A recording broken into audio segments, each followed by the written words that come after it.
Hello மக்களே, welcome back to my channel. என்னோட வீடியோ பார்க்குற எல்லாருக்கும் மை ஹார்ட்லி வெல்கம்ஸ். கேப்சிகம் பிடிக்காதவங்க கூட இந்த மாதிரி செஞ்சு பார்த்தீங்கன்னா கண்டிப்பாக வந்து உங்களுக்கு ரொம்ப ரொம்ப பிடிக்கும். கேப்சிகம் எக் ஃப்ரை வந்து இன்றைக்கி நம்ம செய்ய போகிறோம். ஸோ தேவையான இன்க்ரீடியன்ட்ஸ்: வெங்காயம், கேப்சிகம், இஞ்சி பூண்டு பேஸ்ட், கறிவேப்பிலை, கொத்தமல்லி.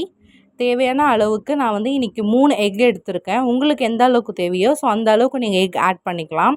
இப்போது ஆயில் கொதிச்சதுக்கப்புறமா கடுகு, சீரகம் ஆட் பண்ணிவிட்டு கட் பண்ணி வச்சுருந்தா ஆனியன் ஆட் பண்ணிக்கோங்க. நல்லா வந்து கோல்டன் ப்ரௌன் ஆகிற அளவுக்கு நல்லா ஃப்ரை பண்ணிக்கோங்க. அப்போ தான் வந்து கேப்சிகம் கூட சாப்பிடும்போது நல்லா கிறிஸ்பியாக இருக்கும். இஞ்சி பூண்டு பேஸ்ட் ஆட் பண்ணிவிட்டு வதங்குறதுக்கு சால்ட் ஆட் பண்ணி நல்லா வதக்கிக்கோங்க. நல்லா வதங்கினதுக்கப்புறமா மிளகாத்தூள் ஆட் பண்ணி நல்லா வதக்கிக்கோங்க. இப்போ நம்ம எடுத்து வச்சுருந்தா கேப்சிகமை போட்டு நல்லா வதக்கிக்கோங்க. இப்போ நம்ம எடுத்து வச்சுருந்த 3 எக்கை வந்து போட்டு ஸ்க்ராம்பிள் பண்ணிவிட்டு கேப்சிகமோடு நல்லா மிக்ஸ் ஆனதுக்கப்புறமா பெப்பர் தூவிட்டு அதுக்கப்புறமா கொத்தமல்லி தூவி இறக்கிடலாம்.